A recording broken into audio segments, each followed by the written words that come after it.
Hello and welcome to episode 4 of the Frame and Sequence podcast. In this episode, I chat with cinematographer and photographer Matthias Königswieser. Matthias is originally from Vienna but currently lives in Los Angeles. However, he's probably most likely found traveling the globe for his various commercial and feature film shoots. Matthias has done several other podcasts where he's talked about how he came up in the film industry and about specific projects, so I'll link to some of those. But in our conversation, I really wanted to dig into more of what makes him tick as an artist and some of his philosophies and ways of thinking.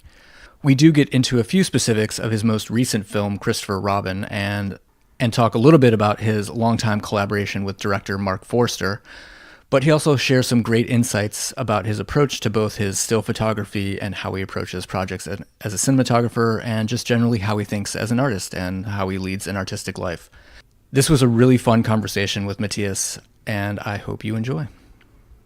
Hello everybody, my name is Matthias Königswieser and I'm a cinematographer, and I'm sitting here with Todd and we're talking about some things. We are talking about some things. Thanks so much for doing this with me. Matthias has covered some of his past,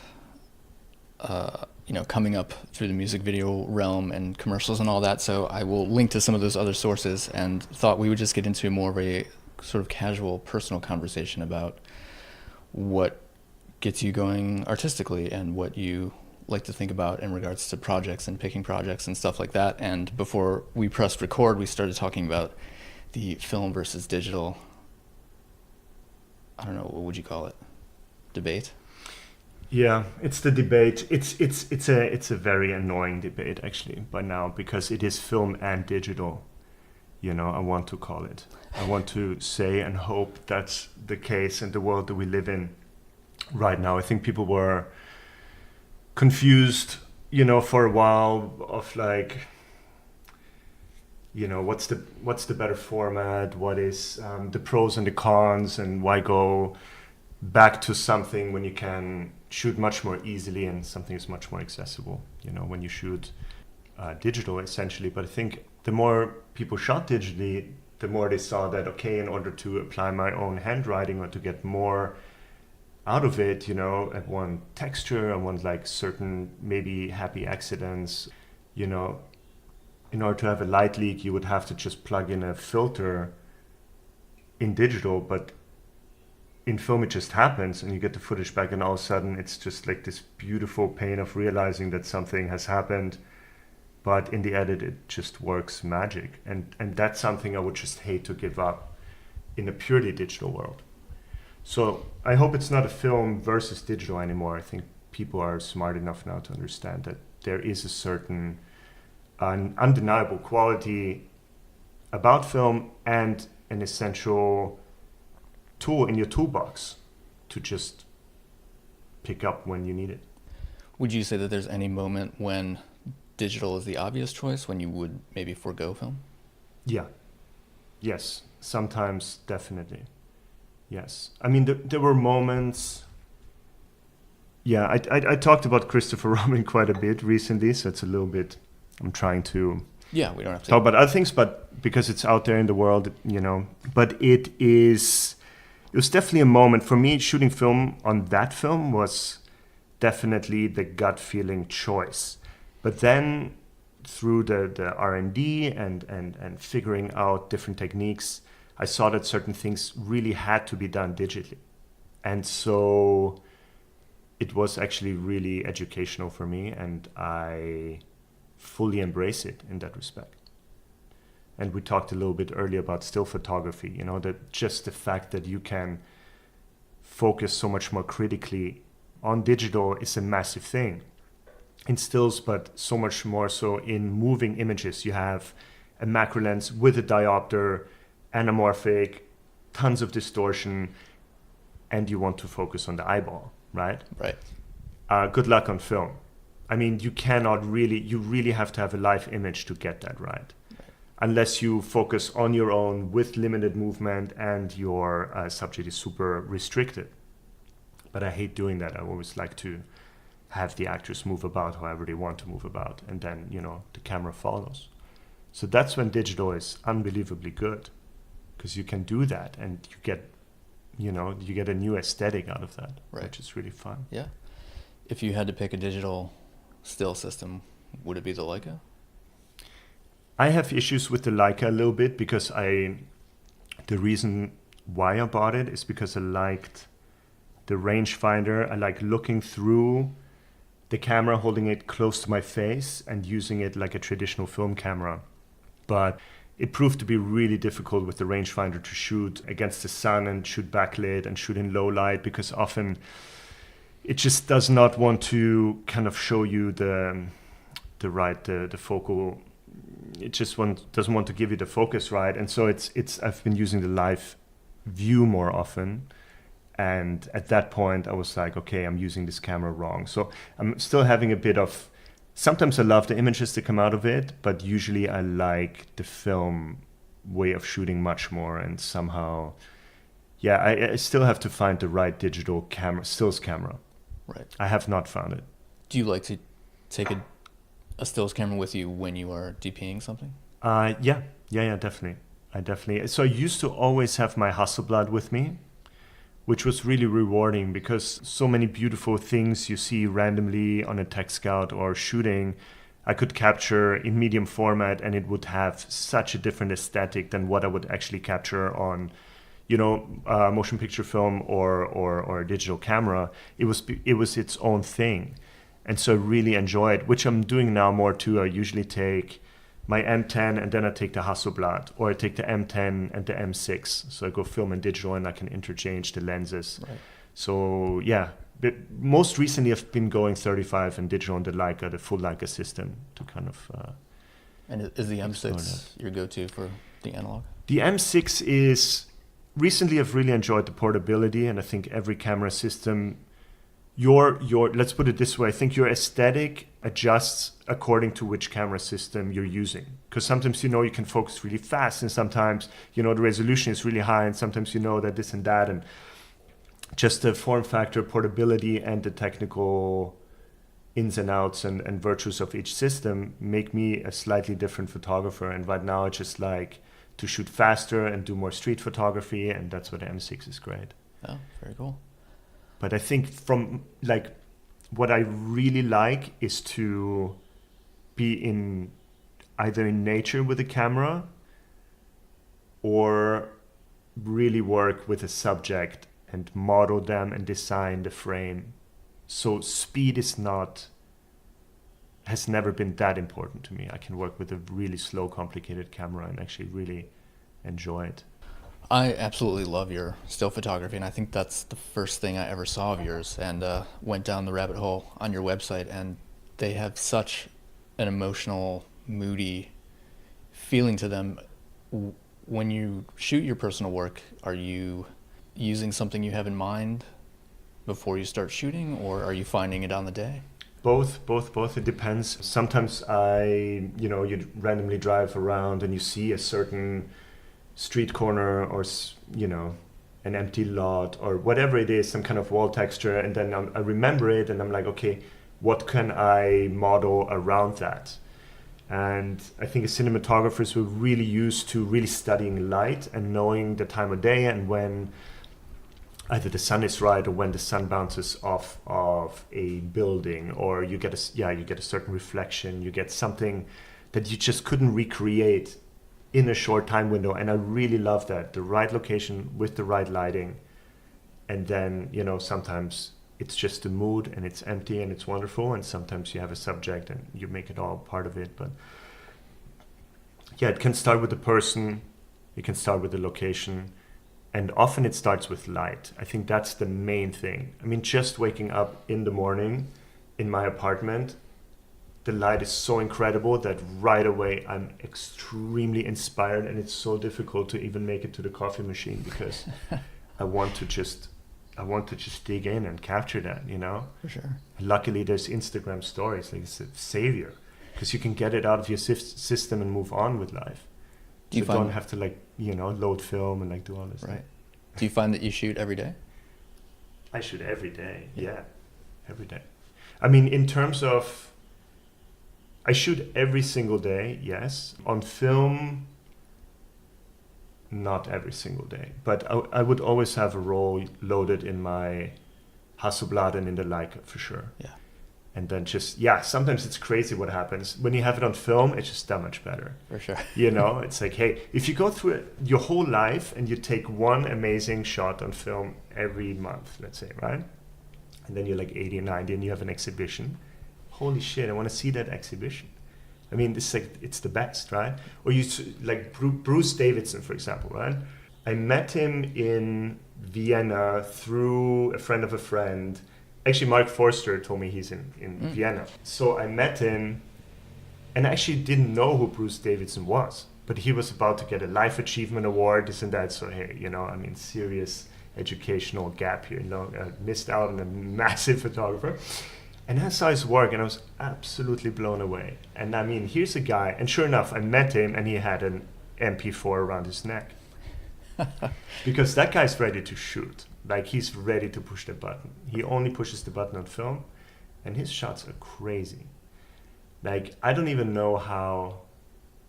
It's too abstract to explain it, so, sure. You know, whoever listens should just look up Bruce Davidson, but yeah. I think there's a big Annie Leibovitz film exhibit from her early days downtown right now. Oh, cool. Yeah. I want to see it. Do you have a favorite film stock that you go to? Yeah, I mean, unfortunately, my favorite film stock has been discontinued. But it was the Fuji Provia 400X. That on medium format to me was the purest, most unbelievable thing, because it is reversal film. It was. So it's true color. You know, the contrast is, the blacks are pretty black. Right. But the colors are not poppy. The colors were actually very earthy. And that to me is something that Ektachrome just doesn't do. Ektachrome is all about like, look at the color, you know? Kodachrome is like, look at the color. And Kodachrome was unbelievable. That was beautiful. But, you know, William Eggleston Kodachrome, that's it. But yeah, the Provia, oh man, if I could have that film stock back, then I would probably... It actually crushed me when they discontinued it, because it was my thing. For sure. So I'm like, what am I gonna do now? Like, you know, I was like, I'm not that... It's like a death. I was like, this is crazy. Like, you know, discontinue oil paint or something. Exactly. It's just weird. So now it's like, of course, it's Portra a lot, you know, everybody shoots Portra. Portra 400 is great. When you push it, it's great. I like black and white film. I really like the 400 TX. I think that's a great stock. You know, I shoot Ilford too. It's a mix. It depends. Sometimes you want a little bit softer black. Sometimes you want a really heavy contrast and grain. Usually I like that. I just shot a roll of the Ilford HP5 for the first time, which I liked. It's a beautiful thing. Yeah. Actually, probably my favorite black and white series was that. Yeah, I have to pull out a still. Yeah. You can put it on the website. Cool. Perfect. But it's actually nudity. Maybe you shouldn't do it. It's always dangerous. I know. They just discontinued my entire Tumblr account. Oh, you're kidding. Yeah. It's like Tumblr has sold out to I don't know who, but... Oh, that is so tragic. They don't like skin. Yeah, I mean, Instagram is now censoring drawings, like, you know, light drawing. Yeah. Art. I mean... It's a fine line, and that's opening a whole nother can of worms to talk about that. But like that whole issue, quote unquote, it's like you look at any great painter, right? Pretty much. Sure. Let's say 7 out of 10. There will be some kind of nudity in there, but nudity as that like crazy word, as that like censor-worthy thing, it's like it's form. And you find form in nature, architecture, bodies. We all have bodies. We look at these bodies every day. It's all about shapes and ratios and aesthetics, and then people build furniture based on, you know, shapes in the body, and you look at a Coke bottle and so on and so forth. So I don't understand why that is such a thing now. Like, why is that all of a sudden a thing? It's just shocking to me, you know? Absolutely. Like the sensuality of a beautiful car, the sensuality of a beautiful woman, you know, that the table that we're sitting on right now, the way it's like swung and shaped. It's like, I mean, it's just all one, and it's all art, and it's all aesthetics. It makes people feel good, and yeah, enough said. That was my little thing. I agree fully with you, for sure. One of the things that I was initially drawn to your work too is that it does have a very painterly quality to it. Were you inspired by the painting side of things, or where do you get your aesthetics from? I grew up in Vienna, and I think subconsciously I was just around fine art all my life, and I always loved going to the museum.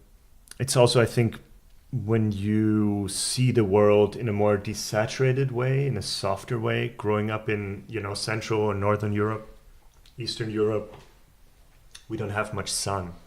And that soft light just creates a certain aesthetic, and having to shoot wide open on your, let's say, whatever medium format camera, any camera, softens the image. It's not about snappy and hard contrast. So that's where the painterly quality comes from. And I think compositionally, I was always drawn to, I always loved people looking away and the abstraction of things, and finding new forms, marrying, let's say, bodies with nature, and together it creates like a new shape. It's not like obviously like, hey, I'm like, this person in nature standing around. It's like, okay, the branch becomes the arm, becomes the back, becomes, everything turned away from camera, and most of it is dark, but, some remaining daylight just kind of like digs out the shapes. And that's where I think that comes from, in a way. Yeah. I love that. I noticed very specifically on Christopher Robin, which was gorgeous, it had a very stylized look, but also very natural at the same time, where it blends so perfectly that the viewer obviously should not be aware of that's happening, but that seems like an incredibly difficult thing to achieve. What was your thought process to get there? I just, the starting point were all the shepherd drawings. And the drawings had such a strong I had a very strong emotional connection with these drawings. There's a certain minimalism that's obvious. And within these few pen strokes, there's a lot of movement also. So I knew that I always wanted to get a sense of, it needed to feel very tactile. Mm-hmm. And that's where I started. And then it was about, okay, we're shooting actually on location. We're in nature. We want to feel the wind. We want to feel the morning dew. When they move through the weeds and the grass and stuff, we want to be part of it and in it and below and look up at nature. And so it's like the aesthetic really evolved from, there were all these mini stimuli, and from that the look just evolved. I knew that I needed, film texture, and I wanted to have film color, and I wanted to just have something that is just incredibly tangible any step of the way. And then in London, it's a bit different, because there's a different story arc to London, and it's about being a bit more removed and things being a bit more cold. But in the forest, you want to be in nature, you want to smell it, you want to feel it. So yeah, I think a style just evolved from all these little pieces of information that are processed in the R&D process. Right. And we had 4 months to do that, which was amazing. Incredible. It's like, to me, coming from mainly commercials, where, if you're lucky, you get an extra text card day. If you're lucky, you have 2 days of conversation with the director instead of 1. Right. And so all of a sudden it was 4 months of going to the office, essentially, spending time with all the department heads, and like really just kind of digging into it. And I was sketching a lot, and I was reading all the books, the originals, and it was freaking like Winnie the Pooh world, like everything. Amazing. Yeah, fully dove in. What an incredible way to work too. Yeah. To have that luxury of time. Was there anything that changed in your thinking from, I know you've done some sort of medium budget, like I think All I See Is You was just like 30. Pretty, but this was a leap up, right? Yeah, this one was like, there's a tax incentive in London, so they got 25% back. I think when it was all said and done, it was about 75 million. Wow. Which for me was a substantial jump. For a Disney movie, it's actually semi-low budget. Right, completely. Yeah. And we had just a lot of time pressure. Yes, we had 4 months to prep it, but we had only 3 months to shoot it. So it was all in 72 shooting days. And they didn't even, I think they had 9 months to actually finish the movie from the time that we finished with all the VFX. 1,475 or something like that. VFX shots had to be done at the highest level. Nobody, it was unbelievable. Yeah. And I was actually quite involved throughout that process. And when I was in London, I would always stop by Frame Store.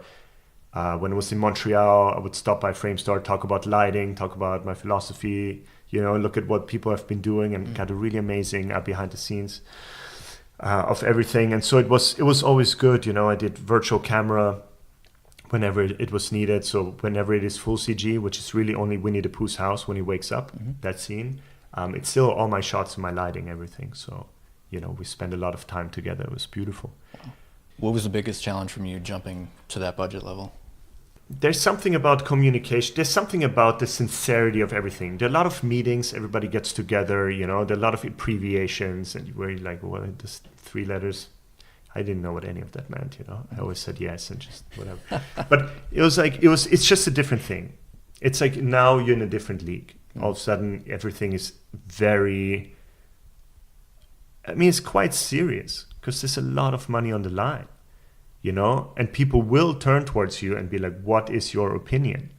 And A, you better have an opinion, and B, you better have an opinion that doesn't hurt the process, that helps the process, that makes things more efficient, hopefully less expensive, Shooting on film made it more expensive in some ways, but then they probably also saved some money in others, so I don't know.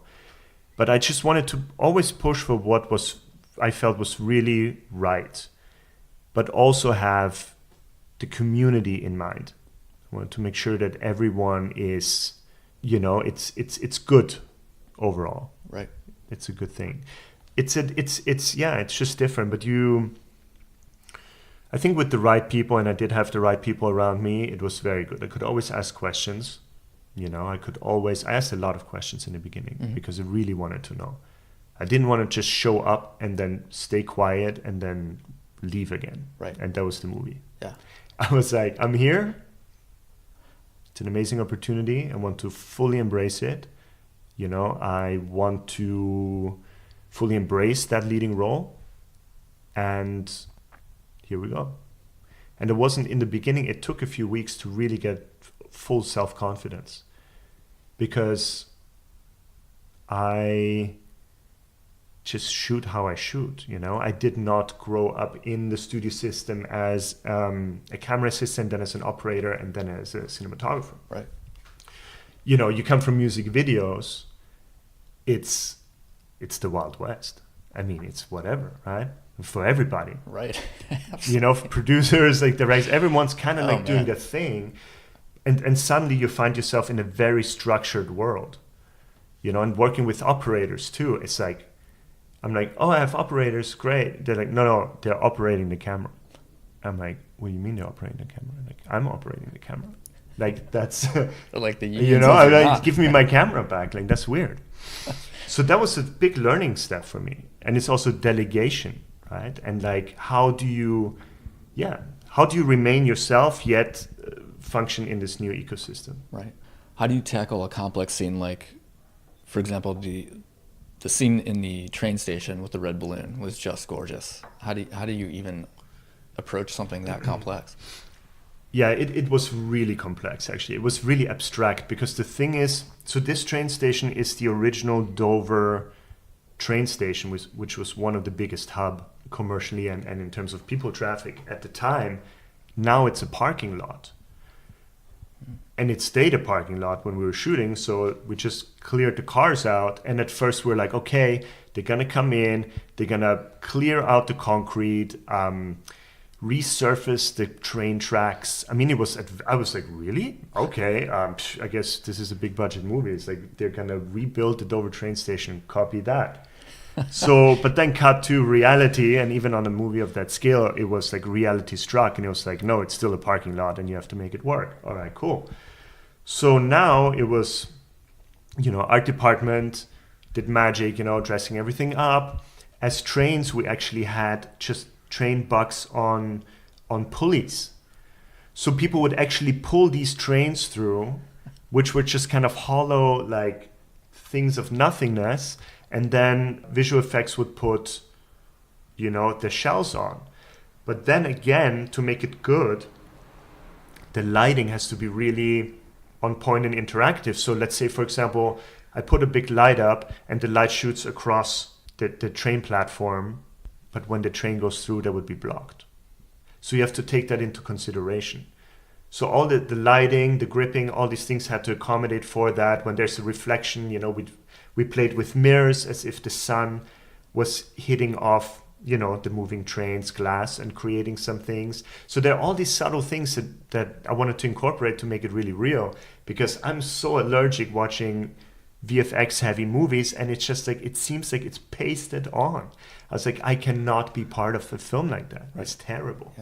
Yeah. So we wanted to make it very tangible, and luckily with Chris Lawrence, helming the VFX operation as a supervisor, and Michael Eames for animation, they were just all about that. That was amazing. I mean, our conversations, it was, I think, probably, it's possibly just one of my top 3 favorite things about the experience was my collaboration with them. I learned a ton, and it was just beautiful. It was so much mutual respect, and they really wanted to see what I would come up with from a gut feeling standpoint and what it would do in the real world. And then they would let me know what I would have to do differently, or how they would augment what I did. And so it was always extremely tight. And then, the VFX Oscar nomination to me was a testament of that collaboration. And so I felt really involved. Like I was like part of it, Yeah. Even though I didn't animate a frame, even though I didn't do any, CGI and whatnot. It definitely comes through though. In Yeah. the film.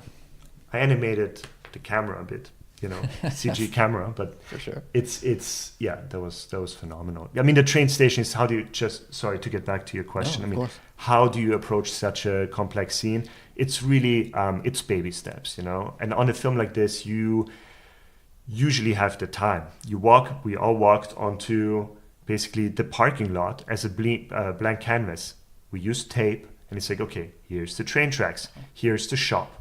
Here's where Ewan interacts with the ticket guy. This is where Pooh runs off. And we made X's and little marks, and we mapped out the whole thing over there. So you can kind of see it.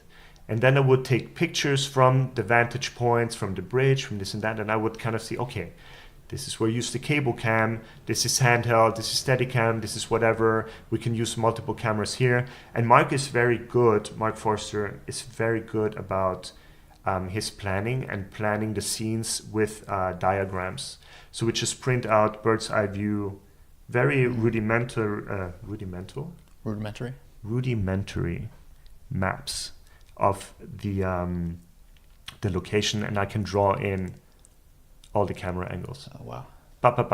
It's so fast. You're like, okay, all the shots, boom, next one, boom. So we actually break down a script extremely fast because I think we're extremely aligned when it comes to camera angles, and it just kind of flows out of me. Like I know every shot, I see the whole thing. Yeah. So I just have to kind of draw it in, and we're moving on. And then, it goes into storyboarding stage, and then you work with incredibly talented, freakishly talented storyboard guys and concept artists.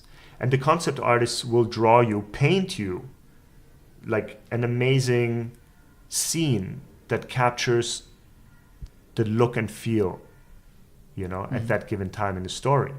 And the storyboard artist then would draw basically, the shots and how everything works in sequence. And they are, they're masters, because they're basically directors, cinematographers. They have their own thing. If you don't stop them, they will pick up a camera and start shooting the movie. So you have to slow them down sometimes and be like, look, I would do it like this, I would do it like this. Or Mark would be like, oh, I'd rather, do it in a single take than in 4 shots, whatever. It all is a communication, but the better all these elements are, in that film, it was people would come with ideas. I was like, yes, please. That would be very lovely if we could do it exactly like you just proposed, because it's genius. So the better your collaborators, Everybody makes you look better. Absolutely. You want to make people look better, they make you look better, and everyone high fives, and it's a love fest. And that was kind of Christopher Robin a little bit. Oh, it sounds amazing. That's usually really boring, awful movies that go like that. Right. For the board artists, did you give them a shot list, or were they left to their own devices? Yeah, it's a mix. I mean, they would just board the whole movie, and I would shortlist for myself the whole movie, and then shortlist with Mark. Okay. So there were 3. So basically, the storyboard artist would always consult with Mark, and I would always consult with Mark. And usually it was very aligned, and sometimes I had to tweak some things with the storyboards, or I had a different idea, how to shoot a certain scene. Does Mark get into lens choice and stuff with you with that, or does he leave it up to you? He doesn't get into lens choices. Okay. It's more about shots and feel. Yeah. It doesn't. It's never. And I like that too. I'm actually not a fan of overly heady filmmaking. Yeah. It makes no sense to me. Like, if you really have an issue between a 35 and a 40, then we have more issues. I think. Yeah, probably. It's like, yeah, I'm sorry. Yeah. I mean, the thing is, like, you can totally. I love when it gets into the nuance of things, and when the difference between a 35 and a 40 actually starts making sense. But that's usually further down the line of decisions that have to be made. Right. So yeah. On a bigger film, how do you manage where the character is or the scene is emotionally with the cinematography, and how do you keep track of all that? You mean how to keep it emotional on a bigger system as a bigger movie? How to keep it emotional, but also sort of to know where each character is emotionally. When you're shooting out of order and it's a 72-day schedule. I mean, the script, knowing the script really well is super key, because I would know that at that point. I mean, I would, especially once you're deeper in and you see how. Every department puts the little spin on. You see it in the makeup choices that start to vary, the wardrobe being more worn at that point. There are all these little continuity things that hint and inform your process as well. But ultimately, it is a gut feeling. Yeah. I would always I tell a lot with the lighting. To me, the lighting is, I think, the single most impactful way to convey emotion. Pretty much. Yeah. If you say it really like broad, you're like, okay, a sunny day feels so much happier than a foggy day, right? But then you get into, let's say, the boardroom scene. That's not an obvious scene where it's like, oh, the cinematography, whatever. But I was like, okay, the lighting, having harder light creep in and hitting Ewan pretty violently also. It's like it's exposing. So he is getting potentially, there's a tribunal of people, and he's about to get exposed, right? He's about to it's like, has he lost his marbles? Like, what is going on? His suitcase is full of witchy, weird shit, and, and it's just you play with these little things. And so when I have my little spin on the characters and the story, and my way to voice them is through lighting. And also through camera, of course, but I think lighting is quite strong. Yeah. Do you like a lot of camera movement?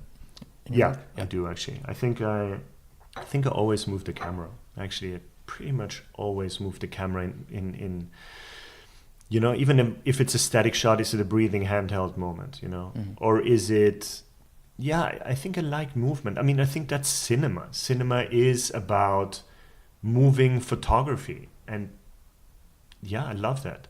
I think my cinematography is informed by my still photography in many ways, but the element of movement is that beautiful thing about cinema.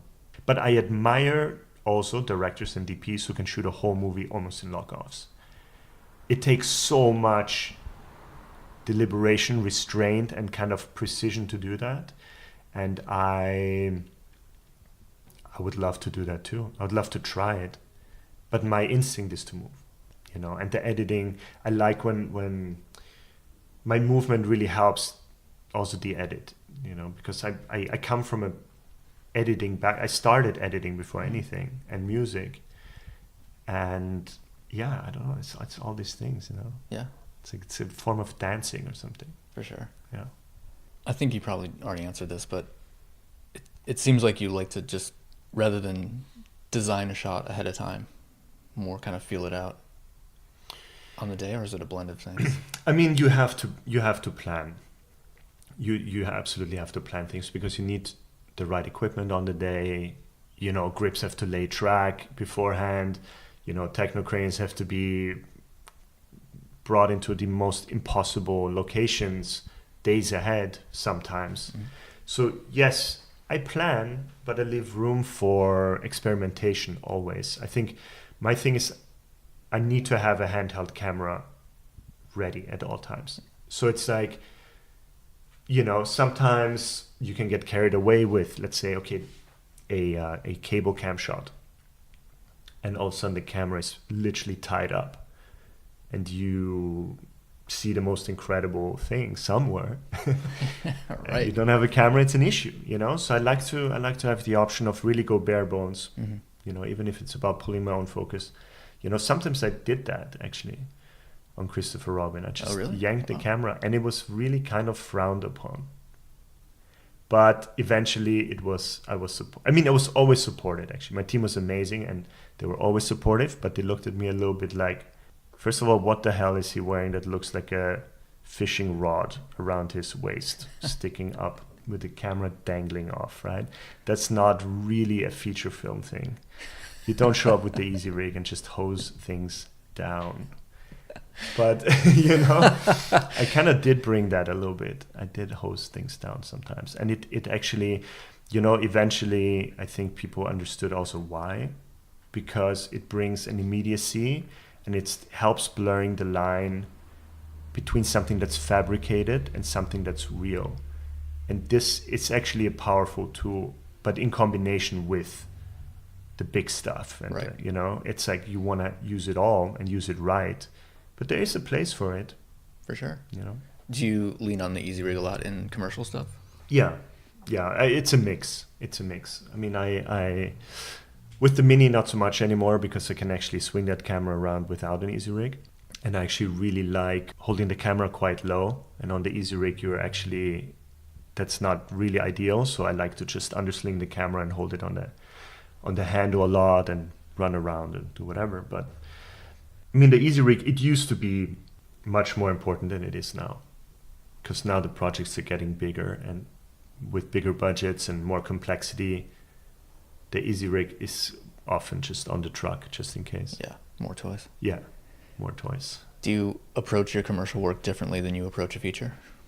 I think the initial instincts, the impulses are the same, but you just have so much less time, and it's also it's a bit different. I mean, often it's like style is more important than the substance, because also substance is also only created over time, and with a growing character, you know, the complexities of a script, it's a different thing. So yeah, you approach it differently, I would say. Plus, you're usually stuck to pretty rigid boards anyway, right? Shooting boards. The boards, actually, I don't. Yeah, I know commercials love boards. It's like, but what about this board? What about this? I mean, hey, I don't know at what point the board. Who drew this board, first of all? When did he draw the board? You see the actual location. You see. I don't know. So, I'm a little skeptical about boards. Right. I love to believe that I don't shoot boards, but I do shoot boards. So we all shoot boards. You know, you can name it what you want. Yes, you're shooting the boards.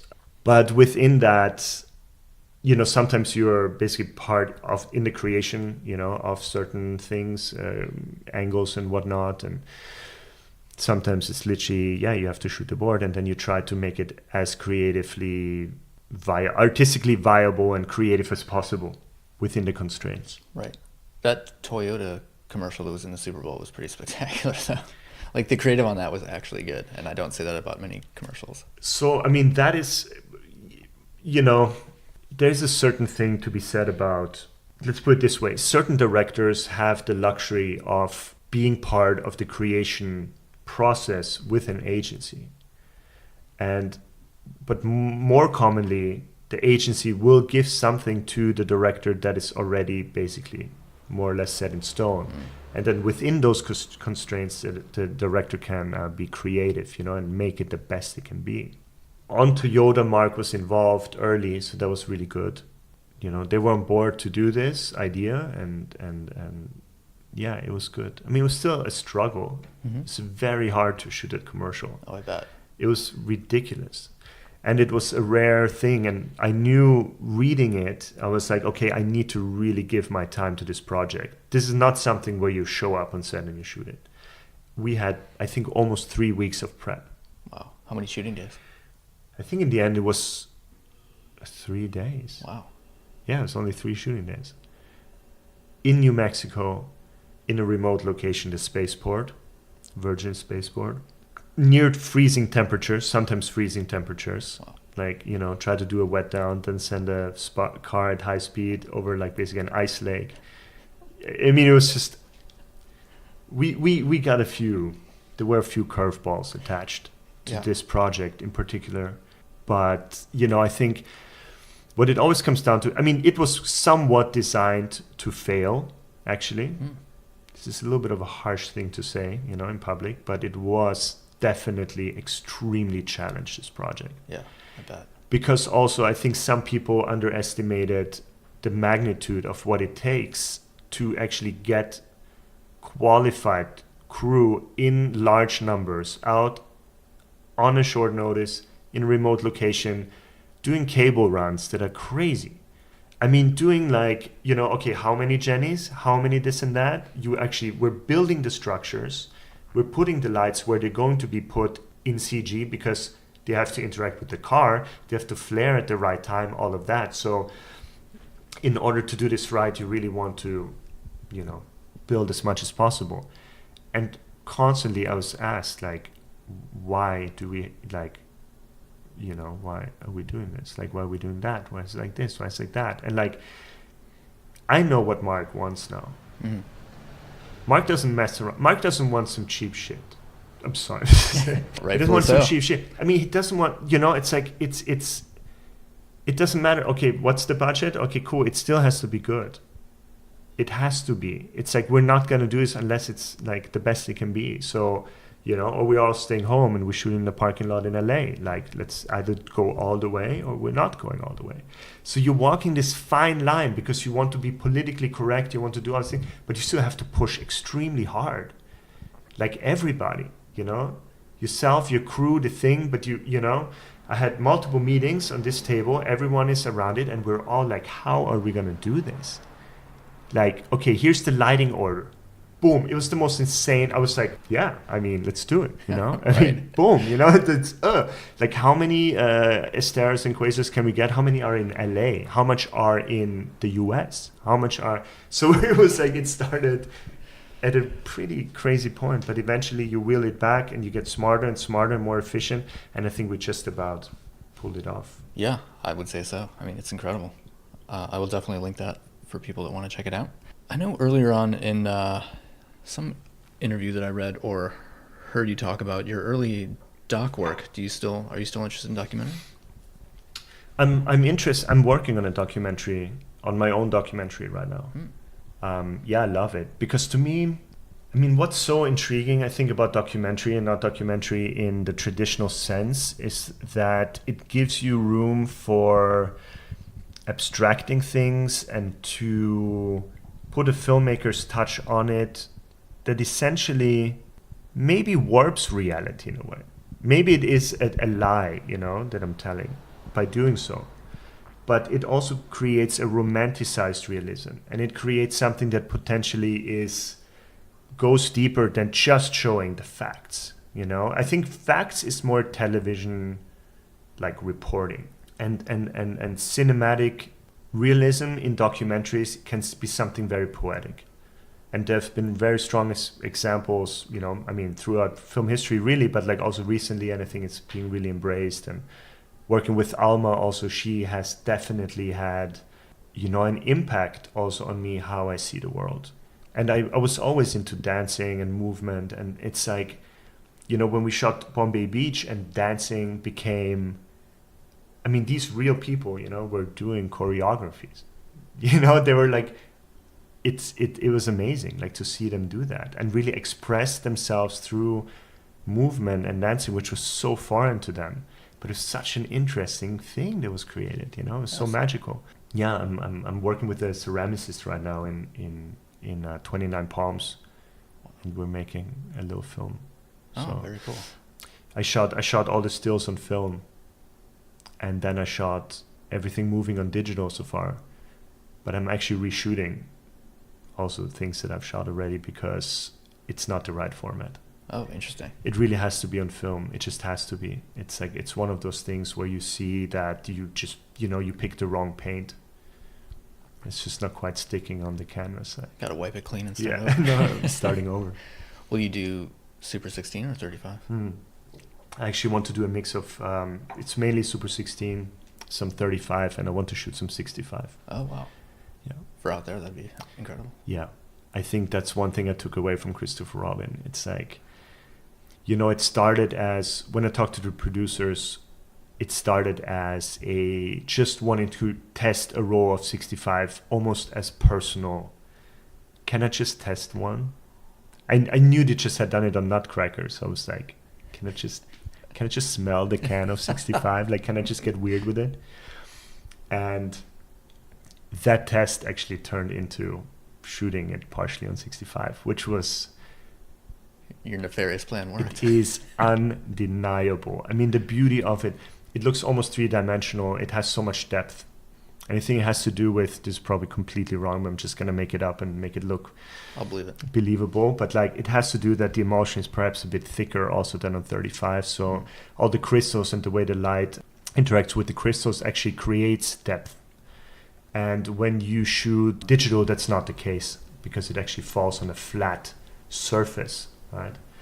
So the chip is flat, film is three-dimensional, and 65 potentially even more so. And so when you see that printed or scanned, it doesn't matter, it has that extra like tangibility, and it's very powerful. You can feel it for sure. Yeah. I mean, I do think that there's something, not to get back too much into the film versus digital, but you can feel the organic quality of film.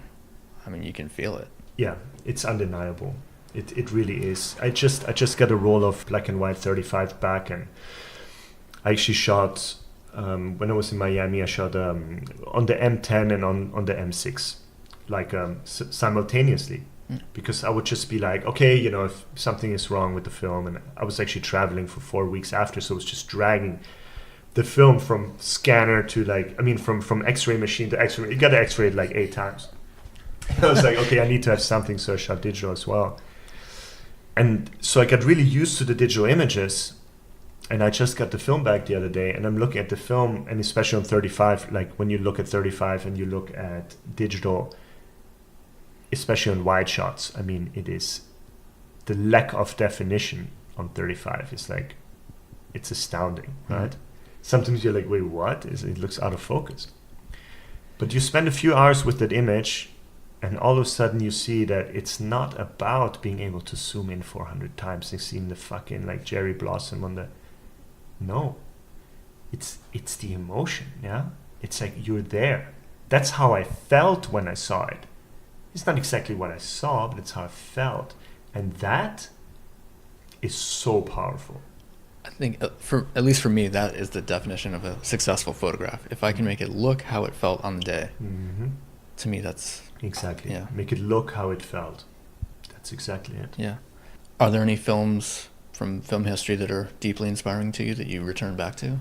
Yeah.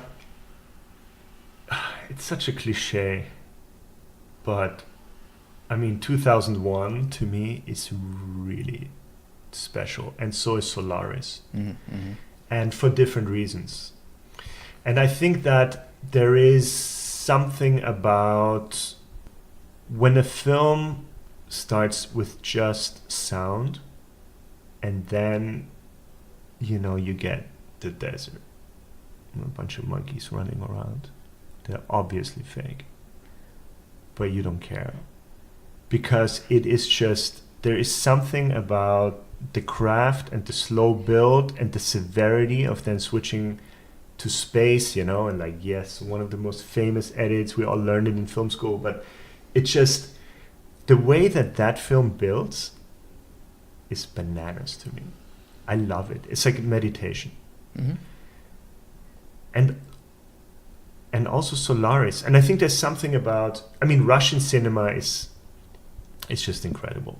Their high art is amazing. The music is amazing. The poetry, the whole thing is just, there's so much depth, it's so tangible. Yeah. It's so good. I really like, for some reason, I just really like space movies. But I also really like, actually I don't love fantasy, but I was really inspired by Dark Crystal as a kid. Oh, I love that. Dark Crystal, actually, I think I'm kind of like a walking and talking, like kind of, I don't even know. I'm not a Delfling or whatever they call it, but like, I was, there's something about the grittiness, and it's kind of scary, Everything looks fucked up. Sometimes the good guys look fucked up. Everything is just, I love that. And yeah, there's something, Labyrinth and Dark Crystal. A Never-Ending Story. I love that book too as a kid. Yeah. But I think that was one of the great incentives of doing Christopher Robin, because I felt that it's an opportunity. You're sending a message to the next generation or generations to come. I got the opportunity to make a motion picture based on legendary literary gold. It's like so many generations have grown up with that story. The Winnie the Pooh character is, it's the most endearing, weird in a way. It's like, wait, what is he saying? But then the whole, like, the Tao of Pooh and the whole, like, philosophy behind it. Yeah. This is just genius. And so I felt like, if I can inspire, future generations of people who, with that aesthetic, then I think I've done something good in the world, and I can go back to selling cars and, sodas at the Super Bowl. Right. But at least I've done one thing that might have impacted a future generation, in a positive way. And I think the philosophy of Winnie the Pooh is something extremely positive and uplifting. Absolutely. And probably needed now more than Yeah, ever. we need more Pooh in this world. We do need more Pooh in this world. Are you getting a lot of scripts, feature scripts now? I got a lot of scripts for a while, and it was very difficult for me to make a choice. And there was one film that I was honestly inspired to shoot that went to somebody else. I actually don't know who's shooting this film, but everything else didn't feel right. It's a bit of a tough act to follow now. Yeah. Because with the movie in general, I'm extremely selective, because I'm giving my lifetime pretty significant amount and a lot of energy to a project. And I only want to do it when I can give it, and I want to give it my all. Luckily, doing commercials enables me to be that selective, Yeah. There are feature DPs that don't have the luxury of a commercial career to fall back onto. Right. And so I'm trying to hold the balance. I have not picked my next film. I'm getting close, but maybe. Yeah. We'll see. What would have to excite you about a script to make you want to pick it? First of all, it needs to be a script that I can just read basically in one go and be moved by it at the end and be surprised by it. And in a world where we feel like we've seen it all, we've heard it all, it's okay, this plot twist, this character who, like, sure, if it starts like this, but then you get surprised, that's great, I love being like that cynical reader and then be really kind of blown away, or like, that's what I need. Or just, that the images really start popping up in my head. Mm-hmm. And usually I see things quite clearly, quickly. Yeah. It's like whether that comes from a conversation or from reading the script, actually, but it's pretty clear what the look is to me right away. And like very key visuals, usually sustained from the beginning stages all the way to the end. It was, with Christopher Robin, was like that too. I knew what certain things would be 100%, Yeah. Yeah, it's rare though. It's difficult. No, I mean, everything definitely is starting to feel a bit derivative. I mean, even from the writing side, I'm like, what the hell am I going to write? I think you can tell when people write their story and when people write a story. Everyone knows how to write a story. You know, you learn it in school. We know archetypes. We know whatever. Is it the hero's journey? Is it this and that? Is it like, you know, we've seen enough thrillers to kind of know how they work. But I think when somebody starts to be really authentic in their writing and they write how they write and they just maybe bring things into the script fearlessly that they might think are trivial, but they're actually the most emotional details of a character or a plot. But it's fearlessness and it's scary because as a writer, as a director, you know, as a cinematographer too, but not as much. I really admire, you know, writers and directors that are so naked when they make a film. Like, you know, when people like, okay, let's say, for example, Gaspar Noé, right? Mm-hmm. Or Gaspar Noé, I don't know how to say his last name. Okay, if I made Irreversible and my family sat in the audience at the premiere, right? Or fill in every single film that he's made. It's like, I don't know. I kind of want to pretend like I'm not a sick fuck. But that's real filmmaking. I mean, that to me is fearless filmmaking. So when you do that, you know, it's like gambling high, you know. You can really win, you can really lose, but is it really about that? It's actually not even about. I don't think he cares. I don't think if he's winning or losing. Yeah. He's just doing his thing. Like that's what he, you know. He's pretty naked, and I admire that. I really do. Can you think of the last film you saw that moved you? When I saw Black Klansman, and the end of Black Klansman did actually blow my mind, because I mean, it was a violent style statement. It was a violent statement, a mirror in the face, punch to the gut to society. We're living it right now. We've been, you know, kind of like, you're in this film and it's like a kind of a crazy, you know, plot, and it's kind of funny and absurd and like what's going on, and, you know, you kind of, you know, into the characters, but it's like filmmaking like as we've seen it, kind of, you know. Mm-hmm. Clever is very good, but it's like, okay, but then the end, and I'm like, all right, yes, that, I mean, it moved me. Yeah, you know? It really did. I'm always curious about this with people that work on features. Do you have any strategies for making it through a feature, physically, mentally, emotionally?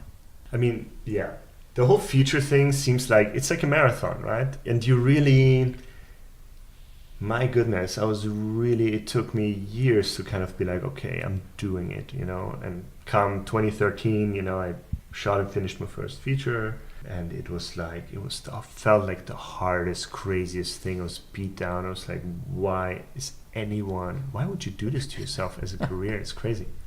It's so brutal. But it gets easier with every time because you know how to pace yourself. You're also not as afraid. So you approach things with more ease, and therefore you're less stressed. And it's like, you know, Christopher Robin was another animal because it was just like, yeah, the task was daunting in many ways. But I think every time you achieve something that you thought you weren't capable of, then you earned a little token, and then that little token jar box is called self-confidence. And so you build that self-confidence one project at a time.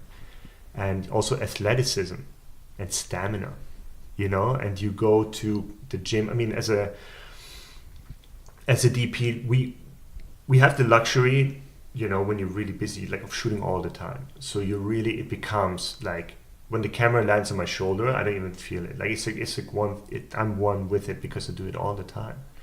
And so through repetition, you turn into this filmmaking athlete. And also your brain, because you make decisions much faster every single time, and you draw from experience, but you also come from you name it, you just grow. Mm-hmm. And so for me, I have to be mentally and physically, I have to know that I'm feeling strong, that I'm healthy, and that I am fully ready to give it my all again on the movie. which right now I am at that point. And it's been almost 2 years since Christopher Robin. Wow. But it took this long. And, you know, post-production can be, you know, then you have a lot of color correction, you have this and that. And also, like, just the feeling of completing something is key. You know, maybe I will get to a point eventually where I can do multiple projects at the same time, or, like, go from one movie to the next. Yeah. But I've just built myself up to basically be able to, okay, complete, you know, a movie of that scale. And now I'm moving to something potentially a little bit bigger, and it's okay. It's good. Good. Wow, Yeah. that's cool. I mean, I know you travel a lot as well. Do you have any travel essentials or routines? Major, it's all about the routine. I'm big on routines. First of all, I travel with 2 suitcases always. If you catch me at the airport, you will see me with 2 black suitcases, because I always pack for summer and winter, because you don't know where your next job is going to take you. And I'm very particular with really everything in my life. I'm a little probably extreme like that, but I know what underwear I want to wear. And if I don't wear that underwear, I'm not comfortable and I'm not into it. And it will ruin my day. And same goes for my tank top and my shirt and my this and my that and my hoodie or my hats and my whatever. So travel with a lot of stuff, because, you know, it's part of who I am. And it's like, I like to express myself through clothing also. And I think aesthetics and appearance and mood and, like, you know, the way you shoot, the way you light, the way you dress, the colors, you know, it's like, it is all one for me. And so, yes, part of the routine is like to pack my things. Basically, my entire closet goes into my 2 suitcases. And then it is also about, you know, hygiene and, like, all these things, because you travel a lot on planes. You want to be comfortable. You want to be hydrated. You want to stay clean. You want to stretch. You learn after a while, you know. Now I'm 37. When I was 27, I didn't do any of that. But now I'm 37, and I know that I do have to maintain my body and my system and my health in a certain way to do this job, you know. Absolutely. The ginger shots are becoming more vital by the day. I take one before a flight and then pack one for when I get off. Exactly.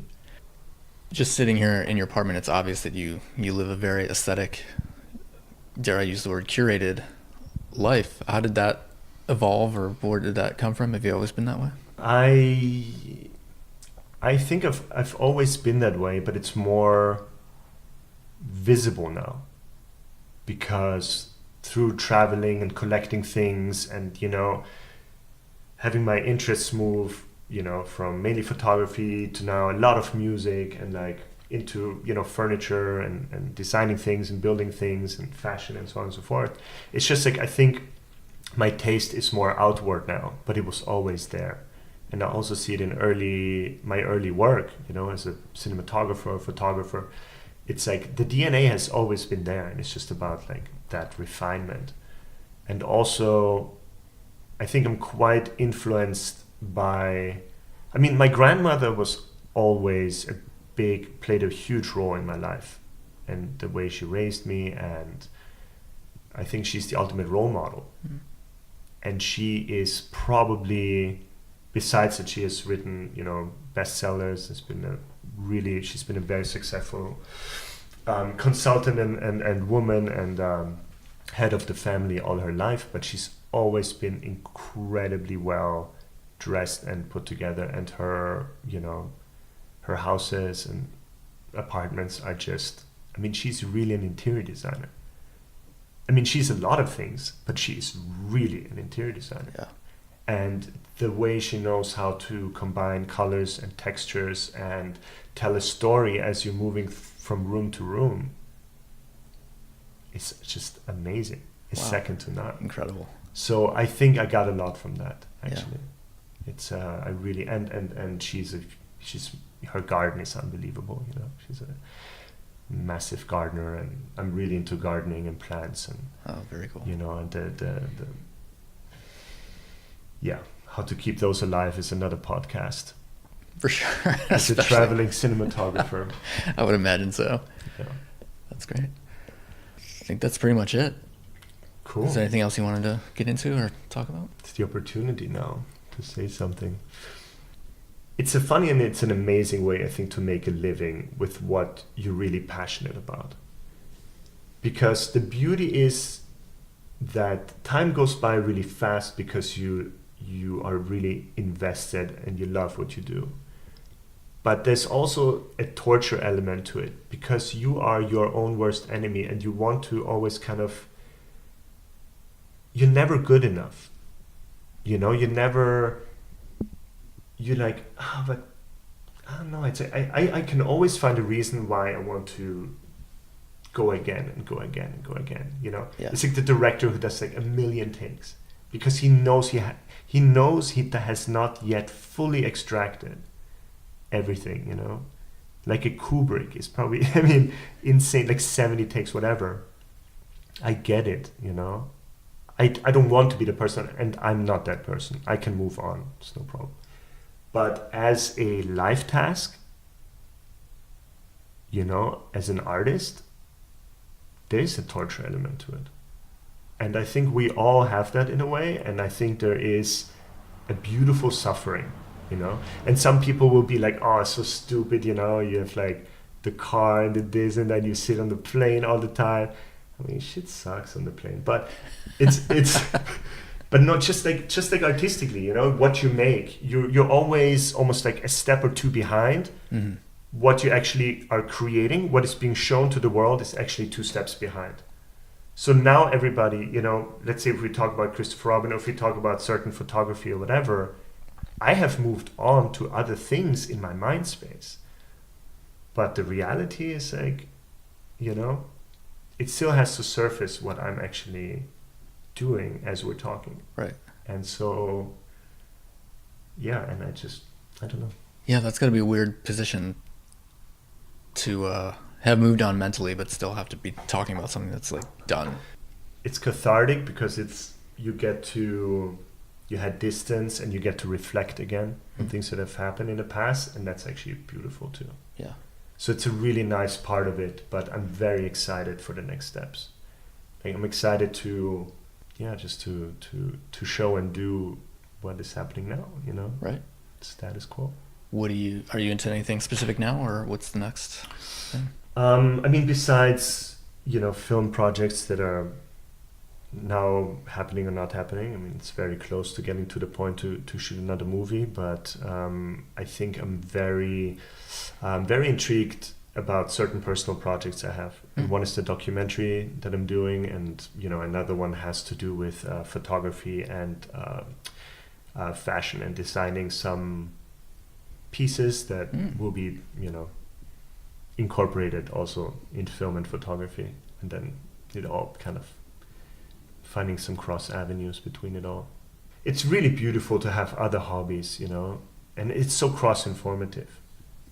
It's very easy to get caught in this like going from project to project, and basically your resume gets longer and longer as a director of photography. That's also one part of me, it's a very big part of me, but it's not the only part of me. So I want to express myself in other ways too.